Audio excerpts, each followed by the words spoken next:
Hello, हाय, नमस्ते everyone. आपका बहुत बहुत स्वागत है मेरे इस चैनल में। तो फ्रेंड्स, आज का हमारा टॉपिक है कि क्या डिवाइन मस्कुलाइन सच में इतने ईगोइस्टिक होते हैं?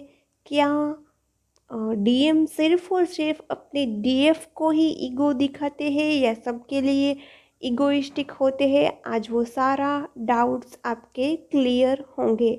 कहीं डीएफ ने भी मुझे पूछा था कि डीएम इतने ईगो में क्यों रहते हैं, तो आज मैं सब कुछ क्लियर करने वाली हूँ विथ एग्जाम्पल।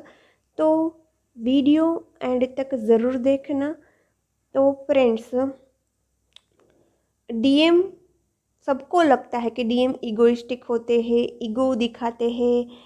इनिशियली मुझे भी यही लगता था कि मेरा डीएम बहुत ज़्यादा ईगोइस्टिक है। लेकिन फ्रेंड्स, डीएफ क्या हो करती है, खुद से ज़्यादा इतनी प्रायोरिटी डीएम को दे देती है कि वह खुद की वैल्यू ही नहीं करवाती, ना किसी से, ना कार्मिक से, ना नार्सिसिस्ट से और ना डीएम से। जब फ्रेंड्स हम किसी को बिना फरमाइश किए कुछ दे देंगे, बिना मांगी हुई चीज़ किसी को मिल जाएगी, तो फ्रेंड्स उसकी कभी वैल्यू रहती है? बिल्कुल नहीं रहती। मैंने उस पर एक वीडियोस भी बनाया है कि हमें अपनी वैल्यू कैसे करवानी है। तो फ्रेंड्स, एक रीज़न यही होता है कि डीएम ईगो दिखाते हैं, क्योंकि डीएफ बिना मांगे हुए भी सब कुछ दे देती है। ना ही डीएम को वेट करवाती है, ना ही डीएम को पेशेंस करवाती है अपने लिए। और डीएम को कुछ एफर्ट्स डालने ही नहीं पड़ते डीएफ का प्यार पाने के लिए।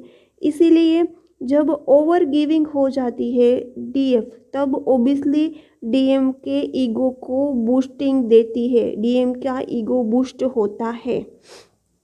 और फ्रेंड्स, सेकंड थिंग्स यह आती है कि डीएम ईगोइस्टिक सबके लिए होते हैं।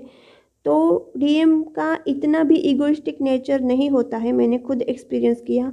वो फैमिली में, थर्ड पार्टी में इतने ईगो नहीं दिखाते, क्योंकि छोटा दिखना ईगो, बड़ा दिखना ईगो, मतलब हम सामने वाले को सबसे ज़्यादा प्रायोरिटी या अपने से भी ज़्यादा प्रायोरिटी देते हैं, तो वह हमारे अंदर का ही ईगो है। और जब हम दूसरे को अपने से ज़्यादा समझते हैं तो वो तो ईगो है, लेकिन अपने आप को कम समझते हैं तो भी वही ईगो ही है। तो हमारे अंदर की एनर्जी जैसे होती है वैसी बाहर ही रिफ्लेक्ट होती है। फ्रेंड्स, तो मैं पहले यही कहना चाहती हूँ कि आपने सुना होगा कि पार्वती माता ने कितनी तपस्या की थी, पार्वती माता ने कितना तप किया था शिव को पाने के लिए। तो क्या शिव जो ईश्वर है, जो भगवान साक्षात है, उसमें ईगो होता है? कभी नहीं होता है। तो क्या शिव पार्वती को रिजेक्ट कर रहे थे? तो क्या शिव ईगो से रिजेक्ट कर रहे थे? बिल्कुल नहीं कर रहे थे। शिव भगवान भगवान थे और माता पार्वती ने इस धरती पर जन्म लिया था, इस 3D दुनिया में। तो ओब्वियसली 3D दुनिया में रहते रहते पार्वती माता पर सारे लेयर्स लग चुके होते हैं। इतने लेयर्स के उसके अंदर की 16 अशुद्धियाँ होती है हमारे बॉडी में, जो पूरी तरह से पार्वती माता अभी शुद्ध नहीं कर पाई थी, अपने ईश्वर की एनर्जी तक नहीं पहुंच पाई थी, अपने शिव के लेवल तक नहीं पहुंच पाई थी, इतनी प्योर नहीं थी। तो शिव उसे रिजेक्ट करके उसे ईगो नहीं दिखा रहे थे, शिव उसे टाइम दे रहे थे, शिव उसे रिजेक्ट करके टाइम दे रहे थे कि तुम यहाँ यहाँ वर्क करो, तुम्हें इतना इतना चेंजेस लाना है, तुम्हें ऐसे ऐसे शुद्ध होना है। और पार्वती माता में भी पेशेंस नहीं था, पार्वती माता भी इम्पैशनेट थी। पहले पार्वती का पहला रूप था वो सती थी, सती में तो बिल्कुल पेशेंस ही नहीं था। इसीलिए तो सती को फैमिली प्रेशर आया, तब सती ने जान गंवा दी, डायरेक्टली बोल दिया कि मुझे और कहीं शादी नहीं करनी है और आप लोग मुझे वक्त नहीं दे रहे, इसलिए मैं अपने देह का त्याग करती हूँ। इसीलिए सती में इतना पेशेंस नहीं था, सती इम्पैशनेट थी, तो सती ने अपने देह को त्याग कर दिया। लेकिन पार्वती माता में पेशेंस था। तो पार्वती माता को वक्त मिला इन वर्क करने के लिए, तब शिव जी ने उसे ईगो नहीं दिखाया।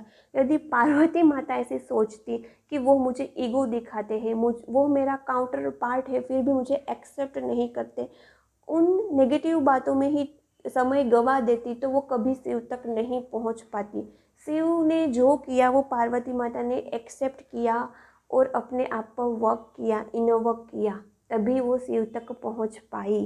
क्योंकि शिव भगवान थे और पार्वती माता 3D लोक में आई थी, तो उसे शिव की एनर्जी तक, शिव तक पहुंचना पड़ेगा ना। तो आपके डीएम भी आपसे करियर में, सेल्फ लव में शायद आगे ही होगे। तो आपकी एनर्जी को, उस सेल्फ लव को, आपके सेल्फ लव को, आपके करियर को, आपकी फ्रीडम को वहाँ तक पहुँचाना है जहाँ तक डीएम की एनर्जी है। और डीएम आपको टाइम दे रहे हैं तो इसका मतलब यह ईगो नहीं है। और यदि आप बार बार उसे कॉल करके, बार बार उसे मैसेज करके यही जता रहे हैं कि आपकी दुनिया में उसके अलावा और कुछ नहीं है, तो किसी का ईगो बूस्ट होगा ही होगा। तो यदि डीएम का ईगो बूस्ट हो रहा है तो कहीं ना कहीं इसमें डीएफ ही रोल प्ले कर रही है। डीएफ का पहला रोल होता ही है कि वो अपने डिवाइन मस्कुलाइन को ईगो बूस्ट करती है। तो यदि आप टू मच दे रही है अपने डीएम को, ओवर गिविंग नेचर है, आप समझ नहीं रही है डीएम आपसे क्या कहना चाहते हैं और डीएम आपको क्यों वक्त दे रहे हैं, और आपके लिए और कुछ काम नहीं है डीएम के अलावा, तो प्लीज़ अपनी शिफ्ट कीजिए, अपनी एनर्जी को शिफ्ट कीजिए, अपने काम को शिफ्ट कीजिए। इतना सारा इनर वर्क है, इतनी सारी स्पिरिचुअल प्रैक्टिस है, इतना सारा करियर है, और डीएफ में डीप डाउन बहुत अच्छी क्रिएटिविटी होती है। एक डीएफ में 2-2, 3-3 क्रिएटिविटी होती है, सिंगिंग की, डांसिंग की, पेंटिंग की। वहाँ आप वर्क कीजिए, फाइनेंशियली इंडिपेंडेंट बनने के वर्क कीजिए, वहाँ अपनी एनर्जी लगाए, वहाँ अपनी फोकस लगाए, ना कि आप डीएम के ईगो को बूस्ट करने में आपका फोकस लगाए। तो आई होप आपको समझ में आ गया होगा कि कैसे आपको डिज़ोल्व करना है अपने डीएम के ईगो को, और कैसे आपको खुद को फर्स्ट में रखना है, तभी एम का ईगो बूस्ट नहीं होगा। डीएम की ईगो भी डेथ होगी। मैंने पर्सनल एक्सपीरियंस किया है। जितना मेरे डीएम मुझे ईगो दिखाते थे, अब 1% भी ईगो नहीं है। मुझे कभी भी उसके कॉल के मैसेज का वेट नहीं करना पड़ता, मुझे कभी भी सामने से उसे कॉल के मैसेज नहीं करना पड़ता। मैं ईगो नहीं दिखा रही हूँ अपने डीएम को, लेकिन मैं अपने डीएम को टाइम दे रही हूँ। और ऑलरेडी मैंने इतना अपने डीएम को टाइम और एनर्जी दी है सामने से कॉल और मैसेज करके, तो अब मैं समझ रही हूँ कि अब उसकी बारी है। और सभी वीडियोस में, सभी चैनल्स में यह बोलते ही है कि पहल तो हमेशा डीएम को ही करनी चाहिए। जब डीएफ पहल करने जाती है, यूनियन के कितने भी साइंस दिखे, यूनिवर्स के कितने भी साइंस दिखे, डीएफ पहल करने गई मतलब वो गिर गई, समझ लेना। डीएफ को पहल नहीं करनी है, यह कितने डिवाइन मस्कुलिन ने खुद बोला है कई चैनल्स में कि डीएफ को पहल नहीं करनी है।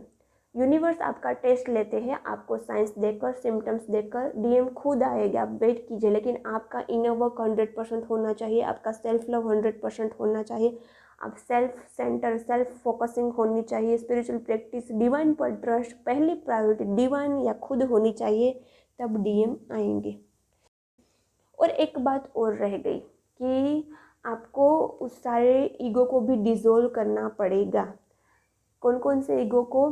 जो आपके पेरेंट्स ने आपको दिखाया है ईगो, आपके सिबलिंग्स ने आपको ईगो दिखाया है, आपके रिलेटिव्स ने आपको ईगो दिखाया है, आपके फ्रेंड्स ने कभी भी आपको ईगो दिखाया है पास्ट में, प्रेजेंट में, वो सारी मोमेंट को रिकॉल करते करते उस ईगो को रिलीज़ करना पड़ेगा। जब तक आपके सबकॉन्शियस माइंड में किसी तीसरे पर्सन का, फैमिली का, फ्रेंड्स का ईगो है, नार्सिसिस्ट का ईगो जब तक आपके ब्रेन में अभी हील नहीं हुआ है, तब तक भी डीएम ईगो दिखाते हैं। तो एक गाइडेड मेडिटेशन है मेरे पास कि डीएम के ईगो को कैसे डिसोल्व करें। उसमें डीएम का भी ईगो डिसोल्व होगा और आपके कार्मिक और नार्सिसिस्ट का भी ईगो डिसोल्व होगा। तो वो आप परचेस कर सकते हैं। उसकी प्राइस सिर्फ और सिर्फ ₹222 है। तो आपको वो परचेस करना है तो आप मुझे मैसेज कीजिएगा। मैंने कमेंट बॉक्स में और डिस्क्रिप्शन बॉक्स में अपने नंबर डाले हैं और ₹222 में आप वो ईगो डिज़ोल्विंग मेडिटेशन परचेस कर सकते हैं। बहुत ज़्यादा इफ़ेक्टिव है। मैंने ऐसे ही कार्मिक नार्सिसिस्ट पेरेंट्स का ईगो डिज़ोल्व किया है और फिर मेरे डीएम का ईगो डिज़ोल्व हुआ है। मैंने सबकॉन्शियस माइंड में उस पार्ट को हील किया है जब दूसरों ने मुझे ईगो दिखाया है।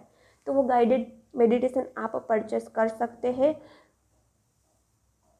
₹222 बहुत ही कम प्राइस है। इतनी ₹222 आप कहीं भी वेस्ट कर देते हैं छोटी मोटी इयररिंग्स लेने में, ब्रेसलेट लेने में। तो क्या आप अपने डीएम के ईगो को डिज़ोल्व करने में इतने रुपये इन्वेस्ट नहीं कर सकते? आप यूनिवर्स से मांगिए, कहीं से भी अरेंजमेंट हो जाएगा। और यार फ्री में मिली चीज़ का कोई रिज़ल्ट नहीं मिलता। आप कुछ एनर्जी एक्सचेंज करेंगे तो ही मेरा मेडिटेशन आपके लिए हेल्पफुल होगा। तो वह ज़रूर परचेस कीजिएगा। ₹222 कहीं से भी अरेंज हो जाएंगे। सिर्फ क्लेम कीजिए यूनिवर्स से, यूनिवर्स आपको दे ही देंगे। और परचेस करके वह मेडिटेशन आपको 1 वीक 2 वीक करना है और आपके डीएम का ईगो डिज़ोल्व होगा ही होगा। Okay friends, bye bye. Channel को सब्सक्राइब करना मत भूलना। चैनल को सब्सक्राइब करके बाजू वाले बेल आइकन को प्रेस कर देना ताकि नई अपडेट, नई इन्फॉर्मेशन आप तक पहुंचती रहे।